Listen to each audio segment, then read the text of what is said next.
Jeffrey. Welcome again to our show. Thank you for being with us here. So I know you had some other question that you wanted us to address. So yes, please go ahead. Yeah, so I'm still on the evangelization topic. And the next question I had regarding that was with this kind of, it almost seems like new like culture around like subjectivity. It seems a lot of the conversations I have with people, especially at college, about their faith and about their spirituality, they tend to take it in a like subjective light, meaning like I'll tell them about Christianity or whatever, and they say, "Oh, well, that's great for you, but I found my own truth doing this, whatever else spiritually." So just as far as evangelization is concerned, how to kind of approach that subjective approach in our culture today? Well, that's a great question, and I would say, first of all, you want to pray for that person. You want to be a good listener, and you want to accompany that person with your friendship, your interaction, and just manifest to that person what leads you to love Christ and to love your faith. Um, if the person wants to get into let's say a debate in regards to subjectivity, objectivity, realism, and things like that, of course, it's a great opportunity to engage in that conversation. But it's important for a person to know that you love that person. When the person perceives that you are there because you love that person, because you want the good of that person, that friend of yours will have a better disposition to be open to what you're trying to present, what you're trying to explain. It's not going to be like an intellectual contest, we can say.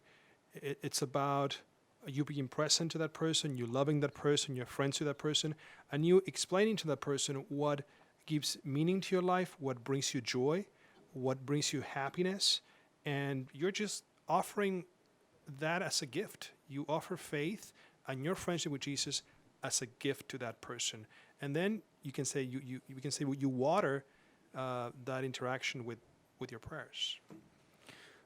Yeah, one added comment to that. I think that sometimes there's all of the above, right? All the options of people who come to you with that attitude of relativism, right? They say, well, that's your opinion. My opinion or my view is this.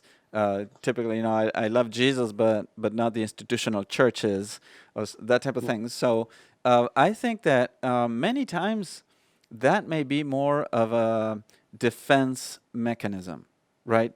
Yeah, very interesting what you have to say, but don't invade my opinion, my privacy, my ideas, my way of life. Don't try to change me, But in reality, we all have in the back of our minds an awareness that there is a God and there's probably one path that He showed us, right? So my suggestion would be, as Father Martin said, you pray for that person, right? You show your kindness, and then simply continue to speak to them of what you see to be the truth. Jesus Christ, God, the sacraments, the way to find forgiveness for your sins through confession, and all these other truths that are the truths of the Catholic faith, without saying this is the only path and you have to embrace it and leave behind your own attitudes, right? So don't say that. Just simply present the truth that you see to be the truth of Christ, right? That He has revealed.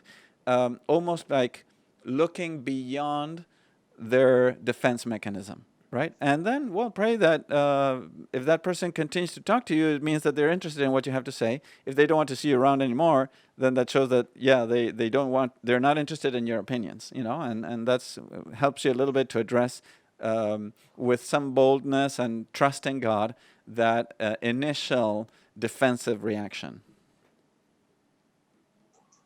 Okay, that's great. Thank you so much. Yeah, you're welcome. Yeah. Jeff, great again to have you with us, and please call us again anytime, okay? Have a great day. Okay, sounds great. God bless you, Jeff. God bless. Thanks. You're welcome.